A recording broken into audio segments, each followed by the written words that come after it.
The information provided on this podcast is for general informational purposes only and is not intended as a substitute for professional medical advice, diagnosis, or treatment. Always seek the advice of your qualified health provider with any questions you may have. Never disregard professional medical advice or delay in seeking it because of something you have heard on this podcast. Reliance on any information provided here is solely at your own risk.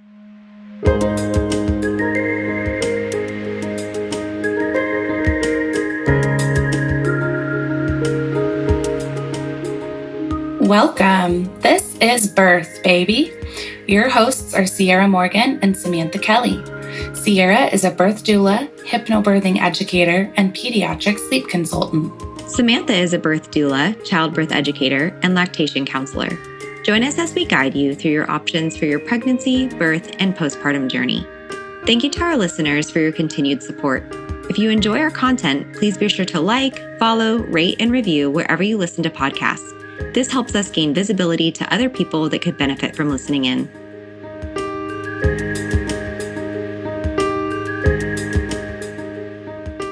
Hello, everyone. Today we have Kameryn Matranga with us. She is a mother to two little kiddos, and she's also a doula and a photographer here in the Austin area. Thanks for being here with us today, Kameryn. Yeah, thank you for having me. You are going to tell us your birth story today. Yes, my crazy stories. They're so different. It's crazy. Every story is different, and now I believe it. Yeah, they absolutely are. We talk about that all the time. Every birth that we go to is totally different, even when we have 3 in one day. Right.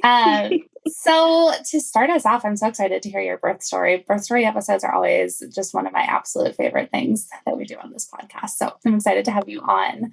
To start us off, can you tell us about what it was like finding out you were pregnant, and kind of what those early days of pregnancy were like for you? So it's actually kind of funny. With my first baby, I actually didn't find out till I was almost 17 weeks. I was so far along. I was like way past in the middle of my second trimester.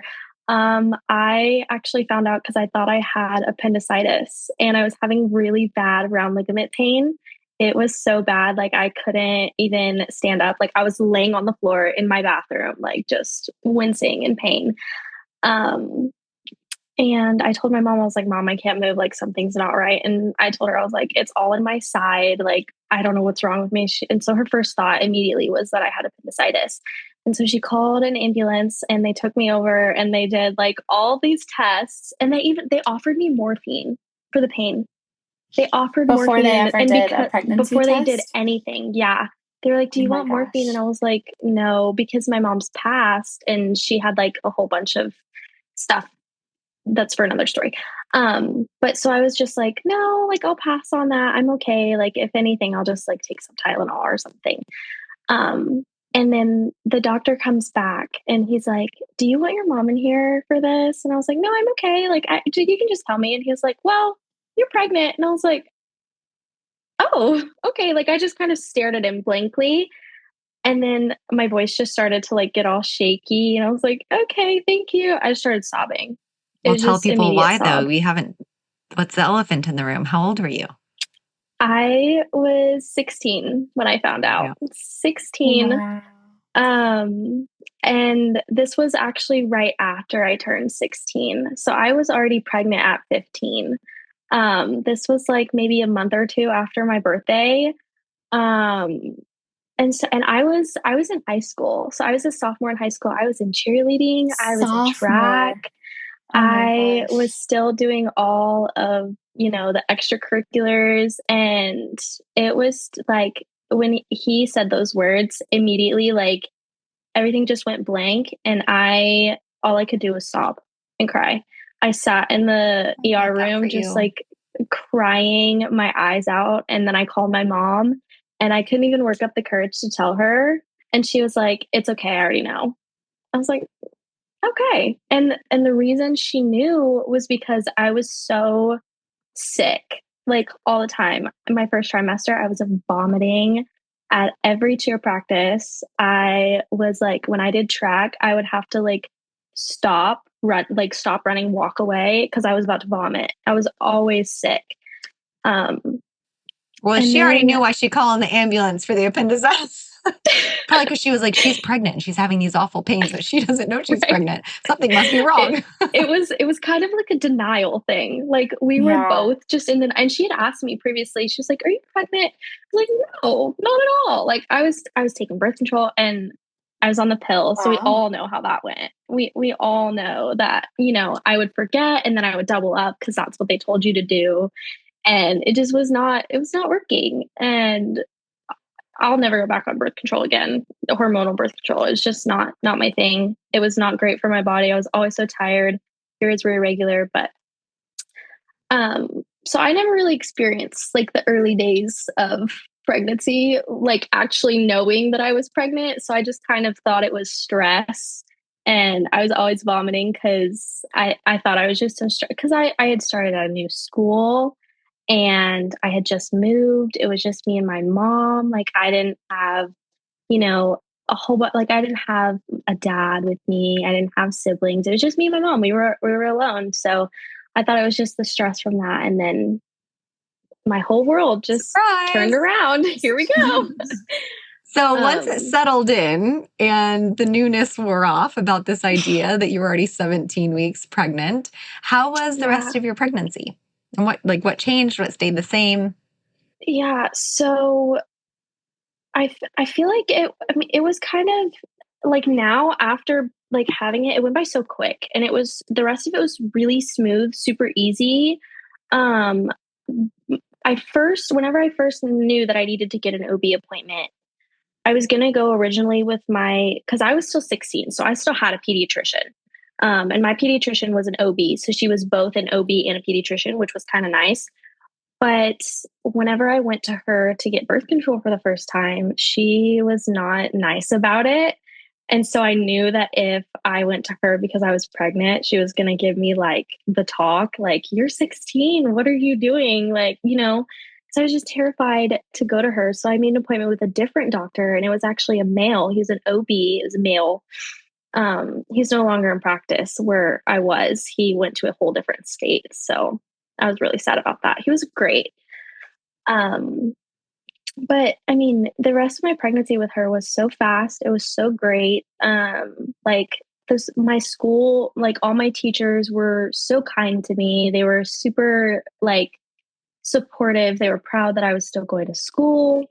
My mom was really supportive. I had a great support system. That's amazing. I don't feel like, it was so great. Like I just felt really loved and supported, even though I was, you know, a sophomore in high school with, you know, my big old belly just walking in the halls.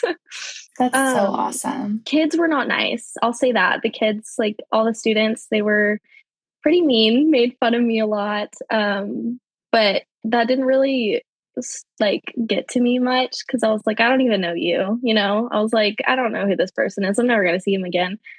So, but one of the that's biggest wise beyond your years. Like, I mean, that's hard to do.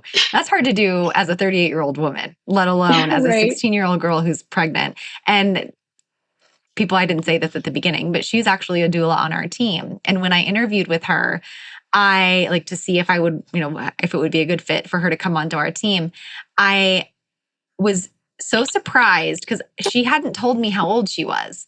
And here I was talking to her now, and I already talked to her a little bit on the phone, and now I was doing a Zoom with her, and I was like, oh, like, you look so young. But on the phone, I would have guessed you were mid to late 20s by how you held yourself. So I guess you've always just been a little bit of an old soul, and you're like, forget the haters. Yeah, I had to grow up pretty fast. I went from like 16 to like 25 mentally. It was a pretty quick shift. But one thing I did want to say was one of the biggest memories I have with my first baby being pregnant in high school was one of my teachers. Her name was Miss Harper, and she was my culinary teacher. And I didn't want to be in culinary, like hospitality, culinary stuff. That was not my thing. I just needed like another elective. I would eat lunch in her classroom every day because like I didn't have like a friend group because I was pregnant with in my first year of high school over there at a new school and nobody wanted to be my friend.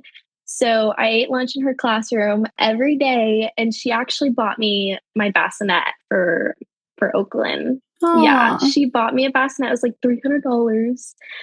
And I have such a hard time getting rid of it, even though I don't need it. So like, I hope I don't need it. Right. She just like changed my life. Like, I will never forget it. It was such a sweet like thing to do. It was, yeah. Yeah, that's awesome. So what kind of things were you doing to like prepare for birth? Did you have any like ideas on what you wanted for your birth, or were you kind of just like floating in the wind, surviving? So my plan was to go natural. I feel like, even though I didn't know like about childbirth classes or hypnobirthing or like breathing techniques, I wanted to do all natural because I didn't like the idea of the epidural, and hearing stories about parents. They're like, oh my gosh, like ever since having the epidural, like my back aches, like they're always there. And it's just, I had a horrible experience with it. And like that stuff is just, whatever's in it is like not good for you. And I didn't like the idea that it would pass like through me and potentially go to like my baby. So my immediate thought was, I want to go natural. Like, that is my goal. But as a 16-year-old mom, I didn't know that a doula was an option. I didn't know that a midwife was an option. I didn't know that I could have my baby in a birth center or at home, or, and I was pregnant during COVID. Like, I had my baby during COVID. So this was 2021, right after like all the COVID stuff. So they still had the regulations in the hospital. So I could only have one person with me. So that was even harder. But I did not get to go all natural, unfortunately. That was not how it went. So it was not the reality of it. I actually ended up being induced. Mm-hmm. I had calcifications to my placenta. So my OB was like, I had extra ultrasounds to always check on it. I had extra appointments. My OB was like, I really want to get you induced, because if we don't, there's a possibility, that baby could stop growing or your placenta could just stop working. And I was like, okay, as a 16-year-old, I didn't know I had options to say no. And I didn't know that I could ask, like, what are the, results what are the risks? What are the benefits? Like, what are the different options that I have here? I just kind of went along with it. And who was going to these appointments with you? Was your mom going? Did you have a partner joining you? Yep, it was my mom. Me and my boyfriend now, actually, we're still together. But we weren't really on great terms, I'll say. Like, it just wasn't like, I feel like his reality of all of this was probably the same as mine, but I didn't have a choice. I had to go to these appointments. Yeah, you're a couple of kids having a baby. You're like, yeah, we're just trying to survive here. Pretty much. And he was also like an hour away. So every time I would have an appointment, he would have had to drive an hour. And that just wasn't feasible, especially with him, being 16 years old. He didn't have like a vehicle or something to drive, and he lived alone with his mom. So his mom was working and she didn't have the time to take him. So it was just me and my mom. We were just, rocking it together at every OB appointment. So you weren't really, it sounds like you didn't like do birth classes or anything like that, especially, I guess, being during COVID. It was hard to find those during COVID, much less when you're 16 and don't know a whole lot of options. Right. And they're expensive too. Like, as a 16-year-old with, a single mom, who's still in school. Like, my mom, she didn't have like the best job ever. She was, probably making maybe $20, $25 an hour. We were alone. We lived in an RV. So even if like taking childbirth classes was an option, we couldn't afford the good ones, and the free ones didn't teach you, about like all the breathing techniques and all the fancy stuff. That's the worst part. We think that all the time. We're like, we love being able to refer people to the lower income classes, but it depends on what you're looking for. It depends on kind of your birth goals. Yeah. So how did your labor end up? How was your induction and how was the birth? So I remember going in, it was a Wednesday at 5:30. I went in, they started with, everyone now does Cytotec, but I started with Cervidil, and that was like the thing that they inserted and to like kind of ripen the cervix. I'm sure y'all know. Um, I started with that after it was at like 7 o'clock, and they left it in, for like 12 hours or something. And then we started the Pitocin at 7 a.m. And I remember them like starting like slowly, and they were manageable. And I handled it, I want to say like pretty well for the first, eight or so ish hours. Like I went a while, like as long as I could, on Pitocin, naturally without any, pain meds.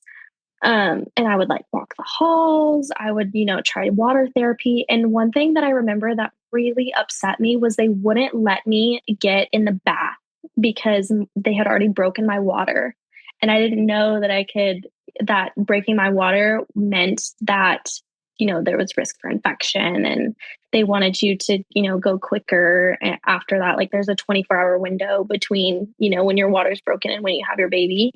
They just told you to do it. They didn't tell you what the downsides might be or what the restrictions after that might be. Pretty much. They were just like, I hate that so much. Let's break your water. Let's get things going quicker. So I was like, okay, yeah, let's do it. Because it was already trickling. And so they wanted to just kind of get it, gone. They wanted it to like just keep progressing pretty much. And I remember getting in the shower because I had back labor. She was, sunny side up back to back with me. And that was probably the worst part of it was, the back labor was horrible. But I would get in the bathtub and my mom was there and she would like hold the shower head on my back. And it was the best feeling ever. And I asked them, I was like, can I please get in a bath? Like, I want a bath so bad. And the nurse was like, sorry, like, no, your water's been broken. Like, we can't let you do that. And I remember like crying from it. I was so upset. I was like, please just let me get in the bath.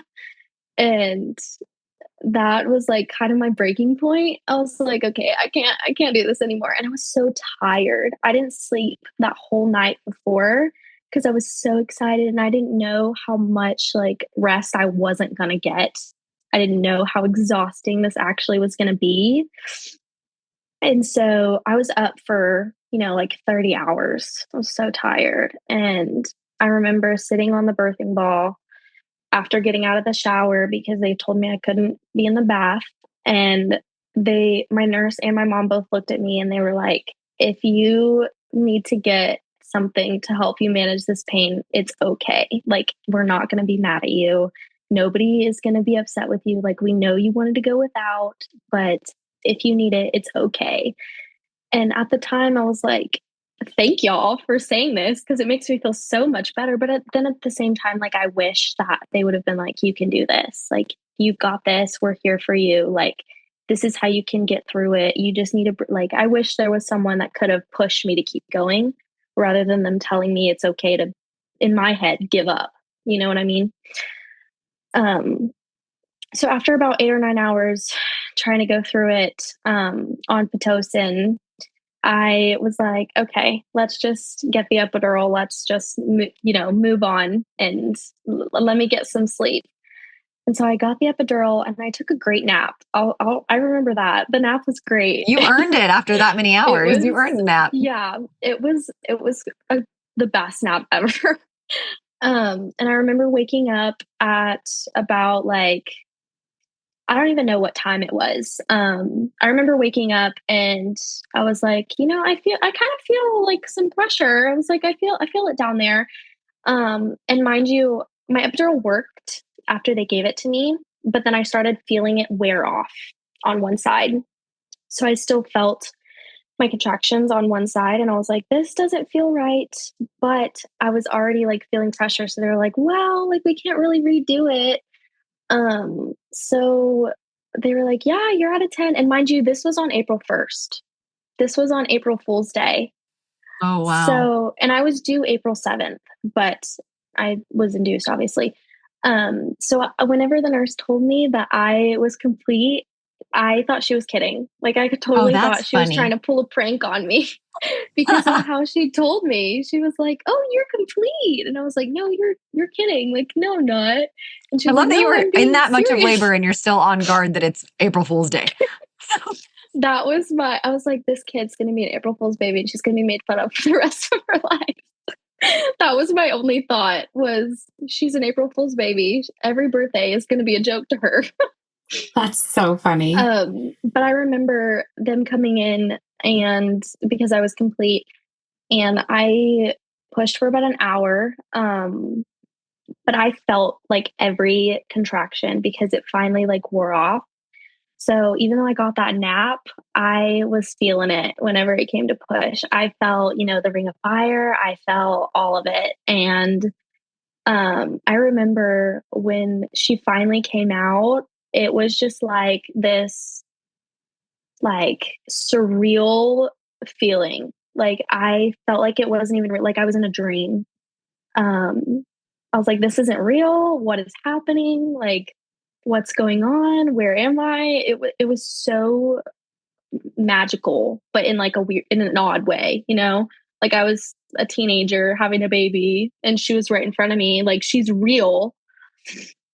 It was so crazy.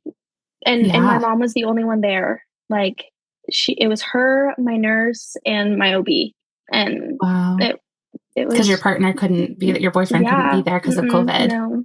No. Oh, that's so hard. It was. And when you said April 1st, I was like, oh, wow, because that's like around the time everything shut down. But you were saying it because of April Fool's Day. I'm sitting there going, oh my gosh, April 1st, right when COVID hit, like all these new, mandates and all of that. So that was where my mind went. I love that. That was like that's a bad time of year though for it. Though I remember that like that spring was so bad. It was, oh my gosh. And I think it was still like really cold. I don't know if Austin had a cold front whenever, like in February, whenever it was like snowing and we like hadn't seen snow. So everyone was like freaking out. But it was still cold. Like it was still icy when I had her. Like I remember leaving and I was terrified that we were going to get into some wreck. But after she was born, I remember the OB like taking her and he wouldn't hand her to me. Like he was just holding her and like showing her to me. And that's one thing that I really remember was like he wouldn't give her directly to me. And that kind of like, I don't know, it struck me the wrong way. And like, give me my baby. Yeah, no, like give her to me. I was sitting, I have a video of it like after she was born. And I was crying, obviously, because I just had this whole, event happen and I didn't feel like it was real. And she was crying, I was crying, we were all crying. But he was just sitting there, holding her, and he wouldn't give her to me. And I remember like being like, give her to me. I want to hold her. Like, let me have my baby. Shouldn't have to ask. Yeah. Right. Like, yeah, I just like that day, I feel like I remember parts of it, but I don't remember all of it. Because it was just like a dream. And I remember hearing something like our bodies are made to forget it because of how, painful. So we'll do it again. Right. That's right. So the world rolls on. Yes. Wow. And another thing, like I remember I didn't want her to have a bath. Like I didn't want them to give her a bath. I wanted to be the one to do it. And I remember giving her a head wash in the hospital and I videotaped it and I can't find the video. Oh, and no. It breaks my heart. I'm like, no, I can't find it. It makes me so sad. That is sad. That was probably like the best day ever. Yeah. And so you were in the hospital, and then how was postpartum with that baby?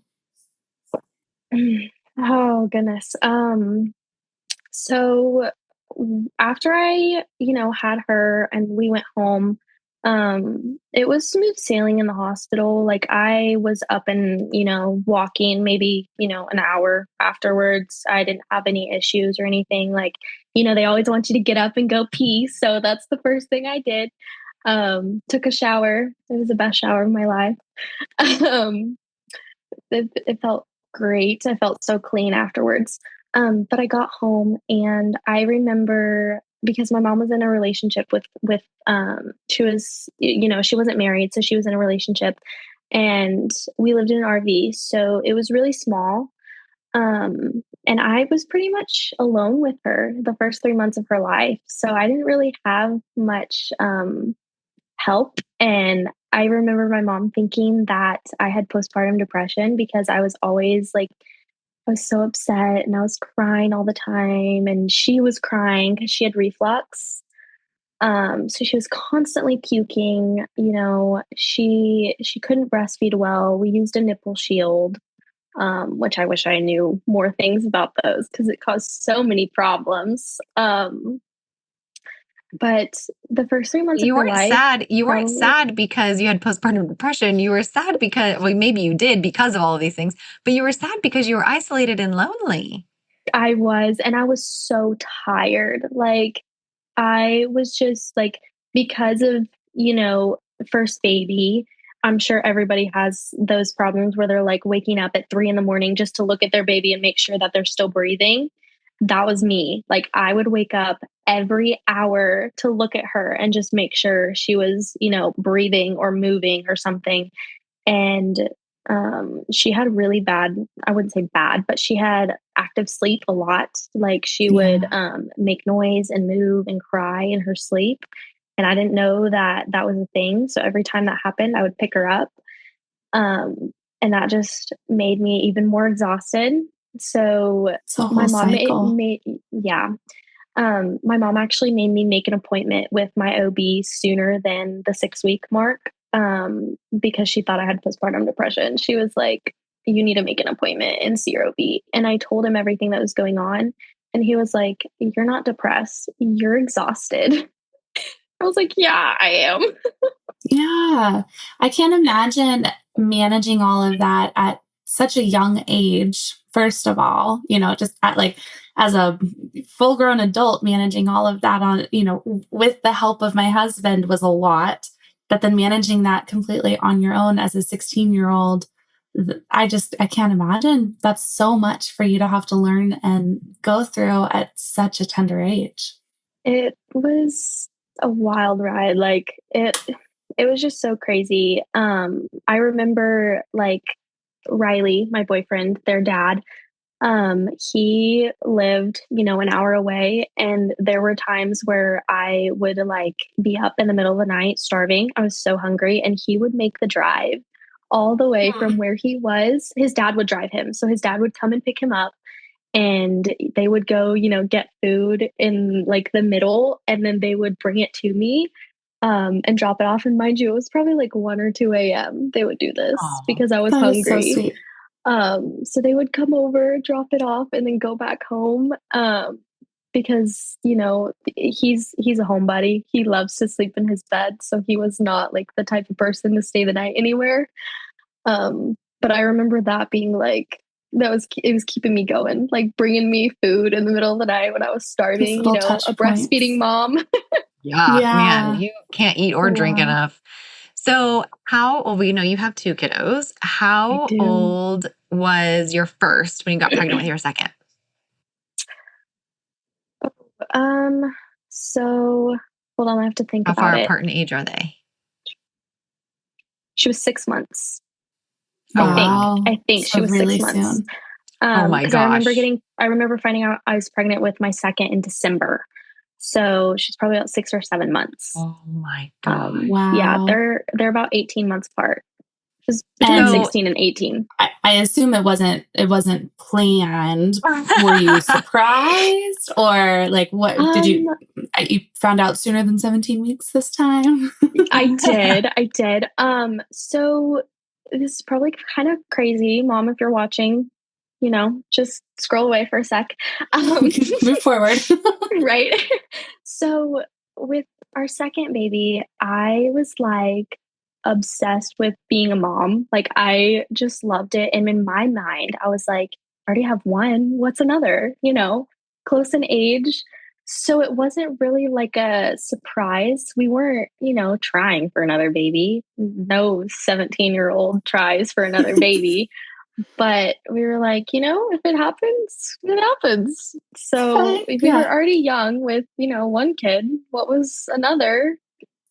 That was how I saw it in my head. You're hilarious. And so yeah, probably not to and everybody your mom, else. if she's listening, wants to kill you. Oh yeah. For and sure. So how was that pregnancy different than your last one? What things were similar? What things were different? I was glowing. Aww.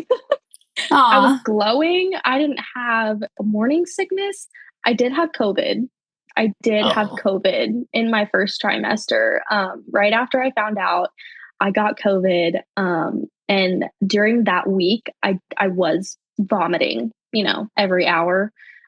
It was horrible. And I blamed it on the pregnancy, and it was not, because after COVID went away, I felt phenomenal. I felt amazing. I was like, I could do this 8,000 more times. Like, this is awesome. And this time, did you have a plan to do things similarly to last time? Did you do anything different to prepare for birth? I obviously wanted to try natural again. But still, I feel like I didn't put forth the work to do it, because I didn't know that there were other options. I didn't know that, again, doulas were an option. I didn't know midwives were an option. I didn't know that there were even like specific class, like hypnobirthing classes, spinning babies. Like, I didn't know that those were things that you could do to make the outcome better. I obviously knew that the hospital put on like little childbirth classes here and there to kind of help you, but it was more of so like how the hospital helped you rather than, getting prepared and what you could do depending on the type of labor and delivery you wanted.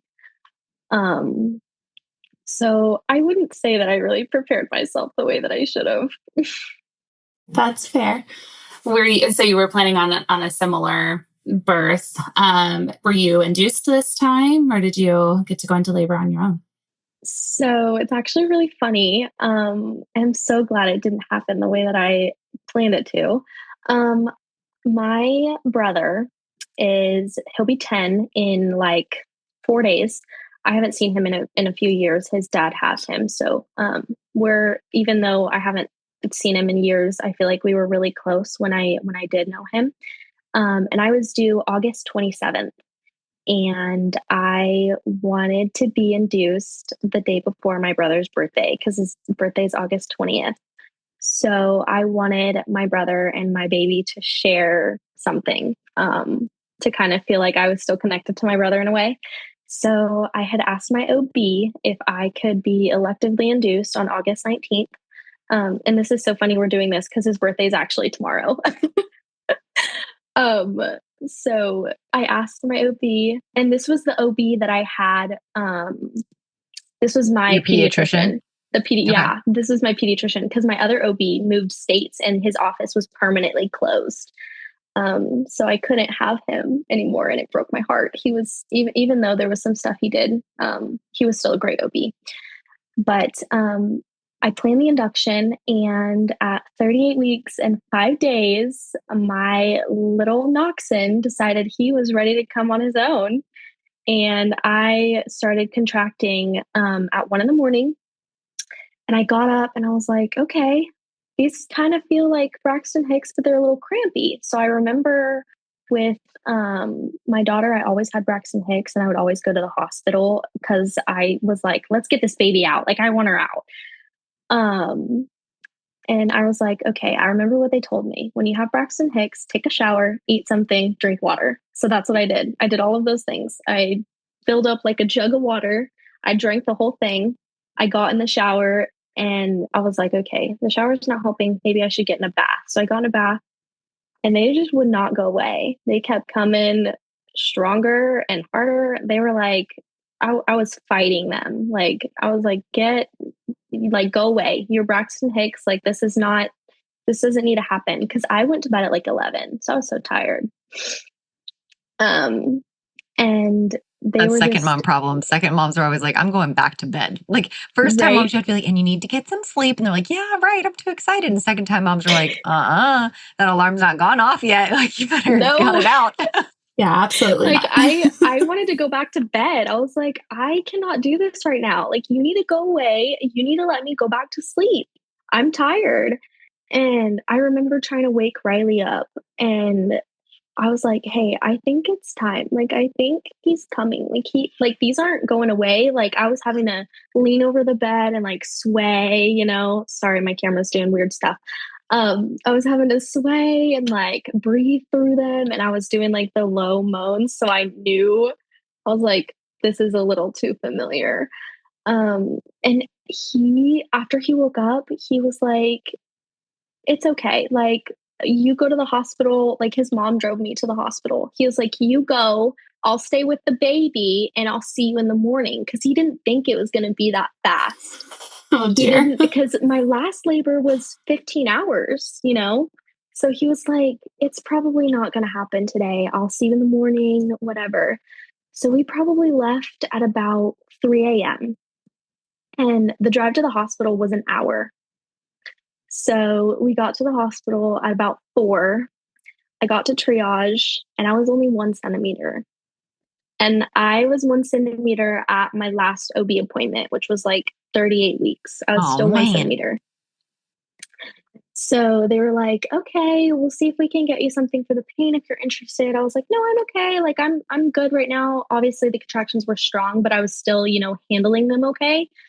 And then about 45 minutes go by. They were like intense. Like they were 2 to 3 minutes. They were super intense. I remember my mom showing up and I had to like tell everyone to be quiet when I was having them because I was like, I need a second. Like, don't talk to me, be quiet.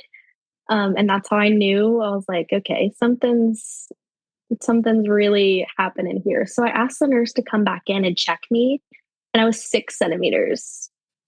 Hold on. How much time was that? Like from 1 30, centimeter to 45 6 minutes. Oh my gosh. Oh my gosh. Yeah, that is it was wild. And you lived an hour away. Can you imagine if you hadn't come in when you did? I would have had a car baby. Absolutely. 1000%. I would have had, like, I tell Riley all the time, I'm like, if we didn't get to the hospital when we did, he would have been born in the car or in the bathroom. Like, Yeah. I was so surprised. So, after they noticed that I was 6 centimeters, they were like, okay, we're going to get you admitted. And we're going to see if we can get you to sign these papers, obviously, because they need everything signed. So I was like, between contractions, trying to sign all these papers. And they get me to a room. It's probably about 5 o'clock, I want to say. And they were so strong that I felt like I wasn't getting a break. Like they were just one after the other, after the other, after the other. And I remember everyone just asking me, do you want an epidural? Do you want an epidural? Do you want, like, they would just not leave it alone. And as a contracting mom who's in so much pain, if you're thrown, you know, some sort of pain management mechanism at you, you're going to take it. Like, you know, if you're in pain, you're going to take it. Especially so if they keep yeah. asking like that, it just makes you think like, well, if they think I can't do it, then I totally can't. Yeah. I actually had a mom the other day have her baby at a birthing center. And when I did her postpartum follow-up, she was like, if I was in a hospital, I would have gotten an epidural 100%. She's like, I made it. But that's why I always tell people, like, if it's really your goal, if you have it around the corner and somebody just has to come in and help you with it, it's way more likely that you're going to do it.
Wow.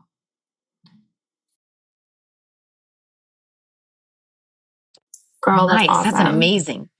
And who was there with you? Did Riley get there, or were you like solo? Like who was supporting you? So I had his mom drive me. So she was there. And then I called my mom and I was like, hey, mom, like I'm going to the hospital. If you want to come, you can come. If you don't, that's okay. She showed up. So his mom and my mom were there and he was not there. So nice. It was a grandma party. Right. I will say though, they were really blessed that they could be there. His mom was so that's a special happy. Moment. Yeah. His mom was so happy. She was like, I'm so glad I got to be here for this. And my mom was kind of just like hanging out. She had been there before and she was just happy she could, yeah. But he was a big baby. When he came out, he was 7 pounds, 10 ounces. So that is not a big baby. In my mind, don't you put that in people's minds that that's a big baby. People are going to listen to this and think that qualifies as a big baby. I'm just kidding. You're tiny. So for you, that seems big. Yes, in my mind, because, I'm 5 foot. I'm 5 foot. I'm probably like 115 pounds. Yeah. I'm a little girl. So 17-year-old me, 7 pound, 10 ounce baby is in my mind, that's a big for you baby. Right. That is a big for you baby. Yes, that's not a big baby for, a 23-year-old who's, grown 5'7" or something. Sure. Yeah. And my first baby was 6 pounds, 3 ounces. Oh. So yeah. Big difference. That's almost, yeah. And I remember him coming out so fast, like after, and it's really funny because after he came out, I looked at my mom and the first words that came out of my mouth was, Mom, why is he ugly? Because he was so chunky. I mean, they are like little aliens. Yeah. That's fair. That's awesome. He was so chunky and he was so swollen everywhere. Like his lips were huge. His nose was fat. His cheeks were massive. Like, I just thought he was a little alien. So I was like, Mom, why does he look like that? Like, Oakland was gorgeous. She came out so beautiful. She had, which no hate on Vernix because we love Vernix, but she was not cheesy. She was just slimy and pretty. And then he came out and he was like chunky and covered in cheese. And he was not very cute. I mean, he's adorable now, but he's real cute now. I remember, go ahead. No, you go. I remember like when the doctor asked me, she was like, well, do you want a circumcision? And I remember going blank. I was like, I don't know. Like, I'm not a boy. I don't know what I would want to do in that situation. So I left that in Dad's hands. Dad made that decision. And I did not want to be the one who made that decision and then, him resent me for it when he got older. So I let Dad be the, decision maker and all of that. And I still don't know how I feel about it. We ended up circumcising him. But I still don't know how I feel about it to this day. Cause I'm like, was that the right choice? Like, welcome to parenthood. Did I make the right choice on every little thing? It's like, it never ends. It's always something. So your postpartum with your first one, you felt really isolated, alone, really tired. Now you have another little one and your other one's still real little. So how was postpartum this time? Did you feel maybe not as isolated because you at least had another kid around, but how was that in comparison? So, a little backtrack just for a second. With Oakland, my plan was to breastfeed. I wanted to breastfeed her up until a year. My mom did that with me. She did that with my brother. I watched her breastfeed my brother and I just thought it was so cool. Like, I remember watching her pump and all the things. And I just thought it was the coolest thing ever. So I wanted to breastfeed with Oakland. I ended up having so many things go wrong and I was only able to breastfeed her for 5 months. And so and nothing wrong with giving your baby formula, if that's what you choose to do, you go for it. But I remember just crying at every single bottle I would give her because it was formula and it wasn't breast milk. and I couldn't even feed her. I had to give her to Riley every feeding to feed her. So that was pretty hard. So I remember whenever I got pregnant with Noxon that I was gonna make it. Like, I was like, I am gonna do this. I educated myself so much. Like, every single day I would get on TikTok and just look through every single breastfeeding like tip or Tell me you're trick 19 or without something. telling me you're 19. They don't hate on TikTok. Right. Actually, Sam is always on TikTok also. It's the new Google. I'm telling you, like, every single issue that I have, TikTok. It's We don't even have. I don't tick or talk. I don't tick or talk ever.